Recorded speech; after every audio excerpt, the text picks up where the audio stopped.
Welcome to our channel. నమస్తే.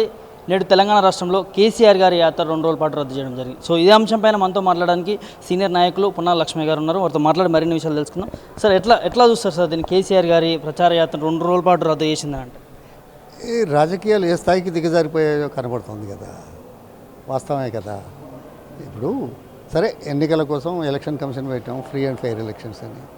సరే, కొన్ని మంచి చెడులు ఎప్పుడైనా ఎక్కడైనా ఏ వ్యవస్థలోనైనా ఉంటాయి.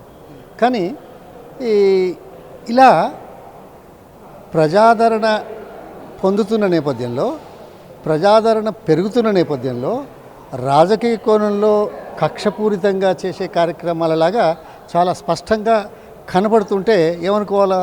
ఎలక్షన్ కమిషన్ కూడా మిగతా సెంట్రల్ ఏజెన్సీస్ లాగా అయిపోయింది అనుకోవాలనా లేదా? అంతే కదా. ఇప్పుడు ఈడీ కానీ సిబిఐ కానీ గతంలో ఇప్పుడు ఎలా ఉన్నాయనేది మనకు చాలా స్పష్టంగా ఉంది కదా. మరి అటువంటిప్పుడు ఎలక్షన్ కమిషన్ ఆఫ్ ఇండియా అనే ఫెయిర్ అండ్ ఫ్రీ ఎలక్షన్స్ విషయంలో అన్ని రాజకీయ పార్టీలను ఒకే దృష్టితో, ఒకే కోణంలో, ఒకే పద్ధతిలో, ఒకే చట్టం కింద చర్యలు తీసుకోవాల్సిన అవసరాన్ని పక్కన పెట్టి కేసీఆర్ గారు అన్నారని బస్సు యాత్రలు బ్రహ్మాండంగా జరుగుతున్నాయని, ప్రజల మద్దతు బ్రహ్మాండంగా వస్తున్నది అని వాళ్ళు ఏం చెప్పలేక ఇదేదో ఇన్స్టిగేట్ చేశారు. సరే, చట్టపరమైన విషయంలో చర్యలు ఒక ఎత్తు అయితే, మరి ఇదే కంప్లైంట్స్ ముఖ్యమంత్రి మీద 8 సార్లు, మిగతా మంత్రుల మీద, ఇంకా మంత్రుల మీద, జూపల్లి మీద, ఉత్తమ్ కుమార్ రెడ్డి మీద, అందరి మీద ఇచ్చారు కదా. మరి వాటి మీద ఇన్ని రోజుల నుంచి ఎందుకు చర్యలు కలదు? దాదాపు 28 అప్లికేషన్స్ ఈసీలో పెండింగ్లో ఉన్నాయి. దానికి చర్యలు తీసుకోవాలా వద్దా? ముఖ్యమంత్రి ఏం మాట్లాడుతున్నాడో మీరే సాక్ష్యం కదా. నేను ఇప్పుడు ఏమైనా మాట్లాడితే అది తప్పు అవుతుంది, దురదృష్టం కదా. అది తీసుకోమంటున్నాం. ఇంకోటి, ఎవరి మీద చర్య తీసుకుందా ఐసీ? ఎవరైనా ఈ దేశం 140 కోట్ల మంది, 52 నుంచి ఎన్నికల జరుగుతూ ఉన్నాయి. ఈ దేశంలో ఒకే ఒక్క వ్యక్తి కేసీఆర్ 14 పర్యాయాలు మన ప్రజాస్వామ్య పద్ధతిలో ఏర్పాటు చేసుకున్న ఎన్నికల లోపల వరుసగా గెలిచిన వ్యక్తి. అంటే ప్రజల మద్దతు పొందినట్టేనా? ఈ 14 సార్లు గెలిచి 42 సంవత్సరాలలో ఎలక్షన్ కమిషన్ ఏనాడైనా, ఎప్పుడైనా, ఎన్నడైనా యాక్షన్ తీసుకున్నదా? ఇవాళ తీసుకుందా? ఓకే, మీ దృష్టిలో యాక్షన్ తీసుకోవాలని ఉందేమో. కానీ ఇటువంటి యాక్షన్ తీసుకోవడం వల్ల మీరు దేశంలో ప్రజాస్వామ్యాన్ని ఏం చేస్తున్నారు? ప్రజాస్వామ్య పద్ధతిలో ఉండే వ్యక్తులను ఏ రకంగా చూస్తున్నారు? యాక్షనేనా? ఒక్క నిమిషం, యాక్షనేనా? మరి అయితే మిగతా వాళ్ళ మీద ఏం తీసుకోరు? ఆలస్యం దేనికి? దీనికి సమాధానం చెప్తారా? చెప్పరు. కేసీఆర్ గారి పైన తీసుకోవడానికి కారణం ఏమనుకుంటున్నారు? మొదలే చెప్తే ప్రజాదరణ వస్తున్నది, ప్రజాదరణ చూసి ఓర్వలేక మళ్ళీ ఎన్నికల్లో ఓట్లు రావనే ఉద్దేశంతో ఏదో ఇది ఇంకింత నష్టం చేస్తుంది వాళ్ళకి. ఇప్పుడు చూడండి, మోడీ గారు, కేసీఆర్ గారు, సీఎం రేవంత్ రెడ్డి గారు ఈ ప్రజల ముందుకు పోయినప్పుడు ఏం మాట్లాడుతున్నారో మీరు చూశారు కదా. మరి 3 పెట్టనా స్పీచ్లు, ఏ రోజు ఆ రోజు. ఇది రేవంత్ 6 గ్యారంటీలలో ఉన్న 13 అంశాల మీద ఏమన్నా మాట్లాడుతున్నాడా? మేము ఇచ్చామని చెప్తున్నాడా? ధైర్యంగా ఓటేయమని చెప్తున్నాడా? లేదు. ఆరోపణలు చేస్తున్నాడు, నిందలేస్తున్నాడు, తొండలు అంటాడు, లంకెబిందెలు అంటాడు, ఇంకేమో అంటాడు. ఏమో నాకేమన్నా, మీకేమైనా కనపడాయా? నాకు తెలియదు. ఎట్లా చూస్తారు సార్ కిషన్ని అరెస్ట్ కూడా? ఇది ఆ కోణంలో వచ్చి తప్పుడు చర్యలు తీసుకుంటున్నారు. చట్టాన్ని అడ్డం పెట్టుకుని బెదిరించే కార్యక్రమాలు చేస్తున్నారు. అందుకే కోర్టులో పెండింగ్లో ఉంది. పెండింగ్లో ఉన్నదానికి పూర్తి స్థాయిలో విచారణ జరపడానికి, న్యాయం జరగడానికి చేయాల్సిన చర్యలు ఇక్కడ మన లీగల్ సెల్లు చర్యలు తీసుకుంటా ఉంది. దాంట్లో రాత్రి 2:10 దాకా అక్కడ ఉన్నారు. ఎవరైనా ఇప్పుడు ఎన్నికలంటే ఎవరైనా మేమే గెలవాలనుకుంటారు తప్ప. తెలుసుకో, ధైర్యం ఉంటే ప్రజల ముందుకు వచ్చి నువ్వు చేసిన పని చెప్పుకో, నీ చరిత్ర చెప్పుకో. మరి అవతల వాళ్ళ మీద రాళ్ళేసేదో బయటపడతావంటే ఎట్లా? నువ్వు చేసింది 100 రోజుల్లోనే 9వ తారీఖే రుణమాఫీ అంటివి, 9వ తారీఖే 7,700 కోట్లు ఇస్తా అంటివి.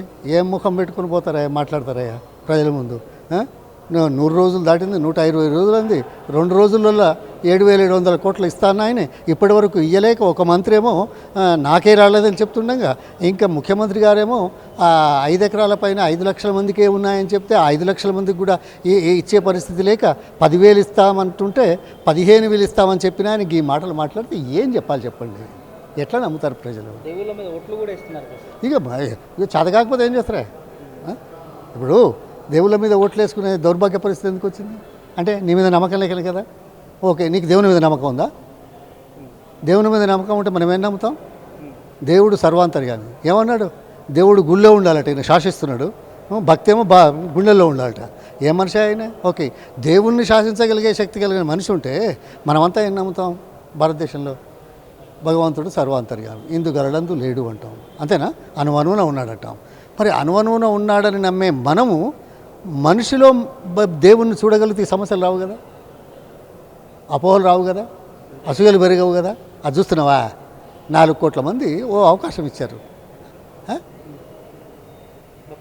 బుద్ధి కలిగి ఉండి ప్రజల అవసరాలు తీర్చడానికి కంకణం కట్టుకొని మంచి చేయి, నీకు అవకాశం ఇచ్చారు. నీ అవకాశాన్ని మేము తీసేయమంటున్నామా? ఏమైనా దీపమంటున్నావా? దేశంలో ఎక్కడ లేని పాలన తీసుకొస్తాం, ఇందిరమ్మ రాజ్యం తీసుకొస్తాం. చెప్పడానికే ఉన్నది, మస్తుగా అవుతుంది. ఓహో, ఎందుకు? నేను కూడా చెప్తా. ఇది మిమ్మల్ని అందరినీ చంద్రలోకం తీసుకుపోయి వస్తాను, చంద్రుని దగ్గరికి. తెలంగాణ ప్రజలే మొట్టమొదటిసారి చంద్రలోకం మీద అడుగుపెట్టే ప్రయత్నం చేస్తా అంట. అవుతుందా? చెప్పడానికి ఏమన్నదా? ఆ నోరేనా ఇంకేమన్నా? ఆలోచన లేకనా? అయ్యో, అంతే కదా. 7,700 కోట్లు ఇయ్యలేని ఆయన 40,000 కోట్ల రూపాయలు ఇవాళ 100 రోజుల లోపల ఇస్తానని ఎట్లా నమ్ముతావు? ఇస్తా అన్నది ఏకపోతే ఆ డేట్ అయిపోయాయి, ఇప్పుడు ఎట్లా నమ్మాలా? అందుకోసం తప్పదు. నమ్మకం కోల్పోయారంట కాంగ్రెస్ పైన. నమ్మకం కోల్పోతున్నారు. ఇంకా పోతుంది. ఏదో 10 సంవత్సరాలు ఇక్కడ అవకాశం వచ్చాయి కదా, ఆయన ఇంకేదో చేస్తాడు అనేది సర్వసాధారణంగా మామూలు జనం కొంత ఎక్స్పెక్ట్ చేస్తుంది. ఆ ఎక్స్పెక్ట్ చేసింది నువ్వు 4 రోజుల్లోనే ఇచ్చేస్తుంది, అంతే కదా. అసెంబ్లీ ఎన్నికల్లో ఓడిపోయారు కదా సార్ బీఆర్ఎస్ పార్టీ. ఇప్పుడు ప్రజాదరణ ఏ విధంగా ఉంది సార్ పార్లమెంట్? అరే, అసెంబ్లీలో ఓడిపోయినా మీరు బాగున్నారయ్యా. ఓటమి గెలుపు ఎంత తేడా? 1.8%. 1.8% 4 లక్షలు, అంతే కదా. 60 లక్షల మంది కార్యకర్తలు సభ్యత్వాలు ఉన్న పార్టీ, వాళ్ళను ఆదరించే పార్టీ, 39 నియోజకవర్గాల్లో గెలిచిన పార్టీ అప్పుడే అయిపోయిందా? ఒకసారి 2 రోజులకే అయిపోయిందా? రాజకీయాలు మనసు దేశంలో చూస్తలేమా? అవును, 10 సంవత్సరాలు పరిపాలించిన పార్టీలు పడిపోయి మళ్ళీ వేరే పార్టీలు రాలేదా? అయితే దాన్ని ఏమన్నా అంటున్నామా? ఆరోపణ చేస్తున్నావా? నీకు అవకాశం వచ్చింది మంచి చేయంటున్నావు, నువ్వు చెప్పింది చేయమంటున్నావు, అది తప్ప? దానివల్ల మాకు ఆదరణ పెరుగుతున్నది అంటున్నాం, మేము చూస్తున్నాం. మీరు చూడలేకపోతే మేమేం చేస్తాం? రేపు మళ్ళీ ఎలక్షన్లో తెలుస్తుంది. ధన్యవాదాలు.